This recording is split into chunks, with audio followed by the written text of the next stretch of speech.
Pertama adalah pengertian emiten. Pada bagian ini, emiten dapat diartikan sebagai perusahaan atau pihak yang menerbitkan efek kepada masyarakat melalui pasar modal untuk mendapatkan sumber pendapatan. Efek yang diterbitkan bisa berupa saham maupun obligasi. Jadi, perusahaan tidak hanya mengandalkan modal dari pemilik atau pinjaman, tetapi juga bisa memperoleh dana dari investor. Dana yang diperoleh dari masyarakat biasanya digunakan untuk berbagai kebutuhan perusahaan, seperti mengembangkan usaha, melakukan ekspansi, dan juga meningkatkan kapasitas produksi atau menambah modal kerja. Selanjutnya adalah start menjadi emiten. Perusahaan untuk menjadi emiten tidak bisa langsung menawarkan atau menjual kepada masyarakat, tetapi harus melalui beberapa tahapan. Tahapan pertama yaitu mempersiapkan efek, di mana perusahaan akan menawarkan efek apa yang akan ditawarkan kepada masyarakat seperti saham atau obligasi. Selanjutnya, perusahaan akan melakukan penyusunan dokumen yang berisi beberapa hal penting mengenai perusahaan, seperti kondisi keuangan, kegiatan usaha, serta informasi yang dibutuhkan oleh investor. Setelah dokumen siap, perusahaan akan melakukan pendaftaran kepada OJK. Pada tahap ini, OJK akan melakukan pemeriksaan terhadap kelengkapan dan kebenaran informasi yang diberikan oleh perusahaan. Jika sudah memenuhi ketentuan OJK, akan dilakukan penyesuaian efektif yang berisi perusahaan sudah diperkenalkan untuk masyarakat umum. Tahap yang terakhir adalah penawaran umum atau IPO, yaitu saat perusahaan menawarkan efektif kepada masyarakat dan mulai mendapatkan dana dan investor setelah proses ini selesai. Sekarang saya akan menjelaskan mengenai jenis-jenis efek yang diperdagangkan di pasar modal. Efek tersebut merupakan instrumen yang dapat dibeli dan diperjualbelikan oleh investor. Jenis efek yang pertama ada saham. Yang pertama itu sebagai bukti kepemilikan perusahaan. Ketika seorang membeli saham, maka orang tersebut memiliki sebagian kepemilikan dari perusahaan tersebut. Yang kedua yaitu sebagai bentuk penyertaan modal. Dana dibayarkan oleh investor melalui pembelian saham akan menjadi modal bagi perusahaan untuk menjalankan dan mengembangkan usahanya. Jenis efek yang kedua adalah obligasi korporasi. Yang pertama yaitu merupakan surat utang yang diterbitkan oleh perusahaan untuk mendapatkan dana dari investor. Nah, yang kedua yaitu memiliki jangka waktu menengah hingga panjang. Dalam jangka waktu tersebut, perusahaan memiliki kewajiban untuk mengembalikan dana kepada investor sesuai dengan perjanjian yang telah ditetapkan. Selanjutnya, jenis efek yang ketiga ada reksadana. Yang pertama yaitu dana investor akan dikelola oleh manajer investasi yang memiliki keahlian dalam mengelola portofolio investasi. Nah, selanjutnya yang kedua itu cocok untuk investor pemula karena investor tidak perlu memiliki pengetahuan yang mendalam untuk melakukan pengelolaan investasi secara langsung. Jenis efek yang keempat adalah ETF. Yang pertama yaitu merupakan produk investasi yang menghimpun dana dari beberapa investor dalam satu wadah investasi. Nah, yang kedua yaitu dapat diperjualbelikan di bursa efek seperti halnya saham, sehingga investor dapat membeli maupun menjual selama jam perdagangan berlangsung. Jenis efek yang terakhir adalah derivatif. Nah, nilai dari derivatif bergantung pada aset yang menjadi dasar atau disebut underlying asset, seperti halnya saham atau komoditas. Yang kedua yaitu contohnya adalah kontrak opsi saham dan kontrak berjangka, yang merupakan bentuk perjanjian investasi dengan nilai yang mengikuti perubahan aset dasarnya.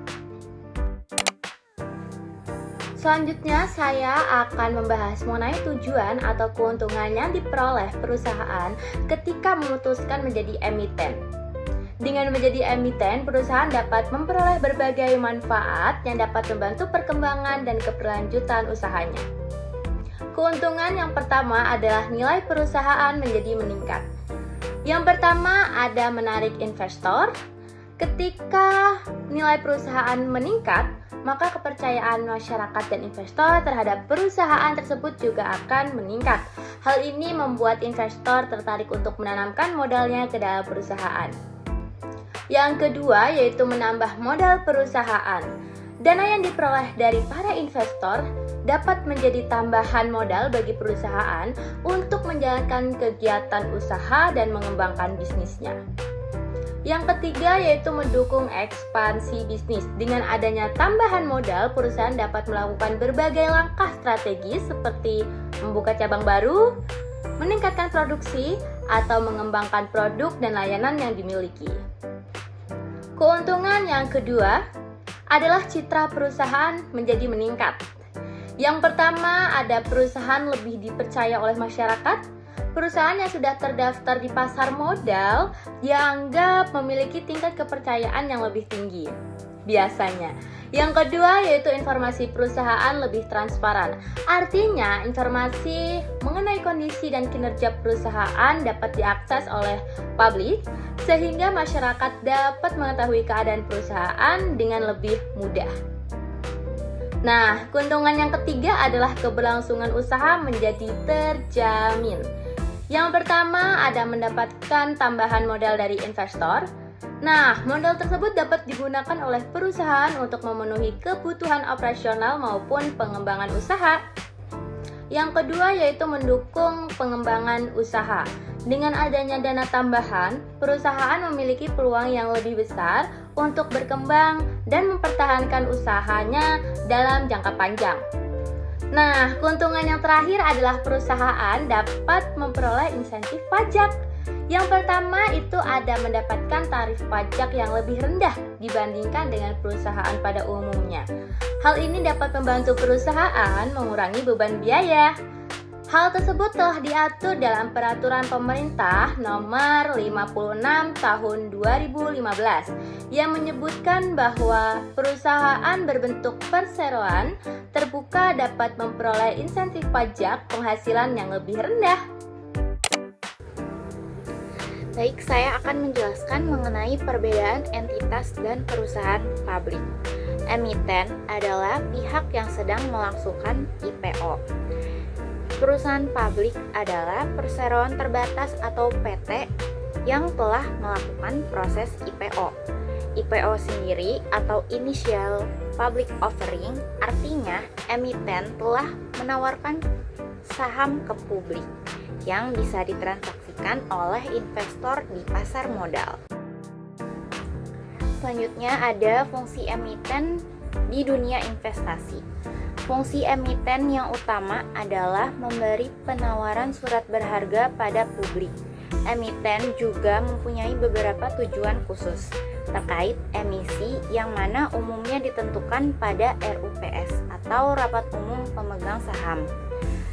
Antara lain, yang pertama itu memperluas kesempatan usaha karena modal yang diperoleh dari investor bisa digunakan untuk ekspansi bisnis, cakupan pasar, maupun meningkatkan kapasitas produksi. Yang kedua itu mengalihkan pemegang saham dari investor lama ke investor baru. Yang ketiga ada memperbaiki struktur pendanaan atau modal, yakni dengan menyeimbangkan modal sendiri dan modal asing. Baik, selanjutnya di sini saya akan menjelaskan mengenai syarat-syarat untuk menjadi emiten. Sebelum suatu perusahaan dapat menjadi suatu emiten dan melakukan penawaran umum di pasar modal, perusahaan harus memenuhi beberapa syarat umum serta melengkapi dokumen-dokumen yang ditentukan oleh OJK. Secara umum, persyaratan tersebut dibagi menjadi dua kelompok, utama yaitu syarat umum dan juga syarat dokumen. Syarat-syarat umumnya meliputi yang pertama menyiapkan efek yang akan ditawarkan dan diperjualbelikan kepada investor di pasar modal. Yang kedua, menjamin bahwa setiap efek yang diterbitkan sesuai dan juga sah secara hukum. Dan yang terakhir, memberikan informasi yang selengkap-lengkapnya dan dapat dipertanggungjawabkan. Dan syarat dokumen itu meliputi yang pertama, laporan keuangan yang telah diaudit oleh akuntan publik. Yang kedua, riwayat hidup dewan komisaris, direksi atau pejabat setara. Yang ketiga, pendapat hukum yang berlaku. Yang keempat, surat pernyataan komitmen emiten. Yang kelima, pernyataan dan juga profesi penunjang pasar modal. Dan yang terakhir, dokumen lain sesuai dengan permintaan OJK. Nah, dengan terpenuhinya syarat-syarat umum dan juga dokumen-dokumen tersebut, perusahaan dapat mengajukan diri untuk menjadi emiten dan melakukan penawaran umum di pasar modal.